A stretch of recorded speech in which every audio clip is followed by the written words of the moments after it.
Does it feel like the housing market's gonna crash? First, a story. In a place where people's house dreams came true, there was a guy named Alex. He loved his small, comfy house, which he called his sanctuary. Alex had seen its worth go up over the years, and that made him really happy. But then things started to feel different. It began when Mr. Jenkins, the old man living next door, decided to sell his house. Alex saw the for sale sign and wondered, just like everyone else, if houses were still going to be sold super fast. At the start, Alex wasn't too worried. He told himself it was just the way the market goes sometimes. But as the days and weeks passed and Mr. to sell, Alex started to worry a bit.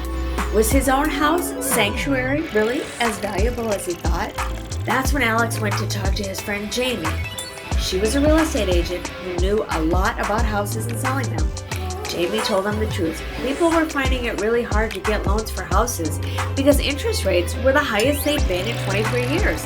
Lots of people had to lower their house prices a lot. With Jamie's help, Alex started to see that things were changing. Houses weren't selling, fewer people were looking to buy, and the usually busy market was now quiet. Alex realized that he had to be smart about what to do next. Alex saw how different people in his neighborhood reacted. Some were selling their houses for less money than they wanted, and others were waiting for better times. Alex wanted to learn more, so he went to meetings, read a lot about the market, and even wrote a blog post about everything he was learning. The more he learned, the more Alex understood how serious things were. He found out about something called shadow inventory, houses that could be sold at any time and might make things even worse. Alex's house wasn't just a house. It was like a ship sailing through a big economic storm. Alex had to make a hard decision. Should he sell sanctuary and maybe lose money, or should he stay and hope for the best? He spent the whole night thinking about it and couldn't sleep. Staying strong, he held on. After talking with Jamie, Alex chose to stay. Sanctuary was more than just a place to live. He had his family memories. He decided to wait it out, hoping things would get better in the long run. Even though the market was still wild, Alex's blog started to get noticed. People liked his honest words and began to share their own stories with him. After some time, things in Alex's area started to get a little better. Some houses were sold and others were taken off the market. The community kept its spirit. Alex had learned a lot, especially about how strong and hopeful you have to be when times are tough. Alex became someone everyone looked up to. He gave advice and support to his neighbors. His story helped others feel better about their own house and their house worries. At the end of it all, Alex's story is about hope. It tells us that even when the housing market changes, a house is really about the life and love you fill it with. Hey there. Ever thought about if your home's value is really as safe as you think? It's like the strong parts of the house starting to crack, the foundation. We're going to talk about some big warning signs in the housing market. Are these just small shakes or big red flags that a huge housing crash might be coming? So we see the cost of borrowing money for houses going way up and lots of homes that no one is buying, right? So it's looking like dark clouds over the market.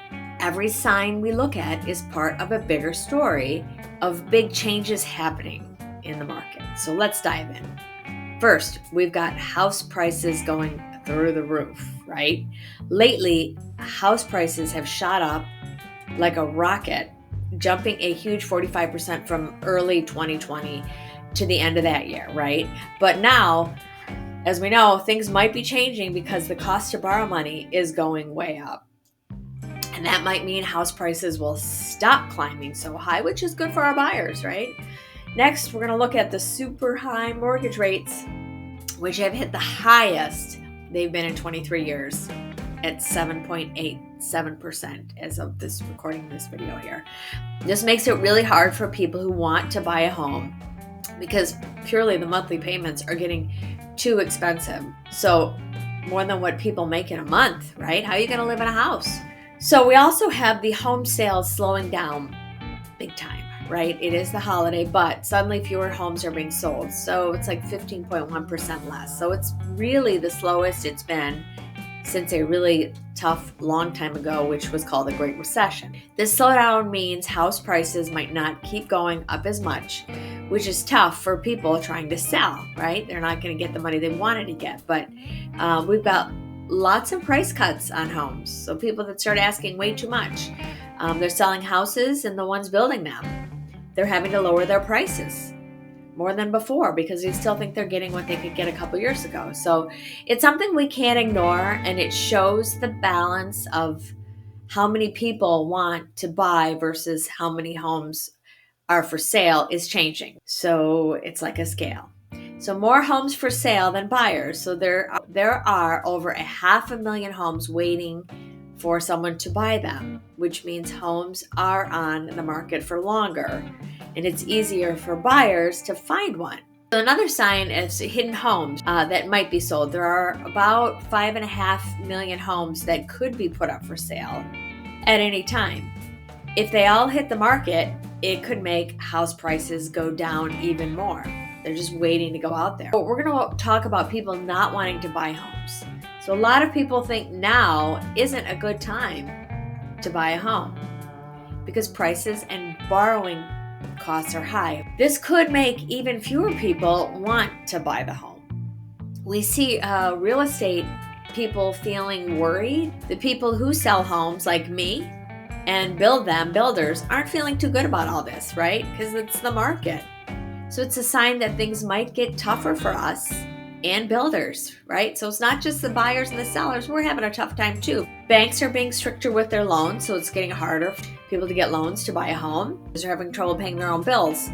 So this means owning a home is getting harder for a lot of people. Those first-time home buyers aren't out there. It's taking them longer to buy a home. More people are struggling to make these payments. There's an increase in homeowners who can't pay their mortgage, which is basically a sign of a bigger money problem, right? Stick with me. I'm going to go a little bit deeper into these points to give you more of the full picture of what I feel is going on with houses today and what might be happening next. So what I think is a comprehensive look at the indicators that suggest our housing market is at a critical juncture, from skyrocketing mortgage rates to a shift in home prices and a rise in inventory. So these signs paint a picture of a market in transition. As we consider the road ahead, it's clear that the market is cooling down from its once red-hot pace. Whether this cool down is a precursor of a dramatic downturn or a return of a more balanced market, it remains to be seen. Experts are keeping a close eye on the trends, but one thing is for sure, the decisions made by buyers and sellers in the coming months will be pivotal.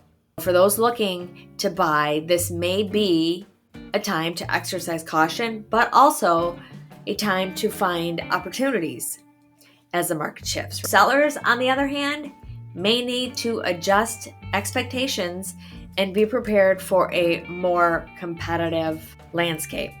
The housing market is much like any other. It's cyclical and ever-changing. So while the signs we've discussed in this video suggest caution, they also remind us that adaptability and informed decision making are key. They're very important. We will continue to monitor these indicators and to keep you updated on the latest developments. For now, stay informed, stay cautious, and always stay grounded in your real estate endeavors. If you found this information and you like it, don't forget to like it, to share it, and subscribe for more insights. So until next time, keep an eye on the market and your place in it. Bye now.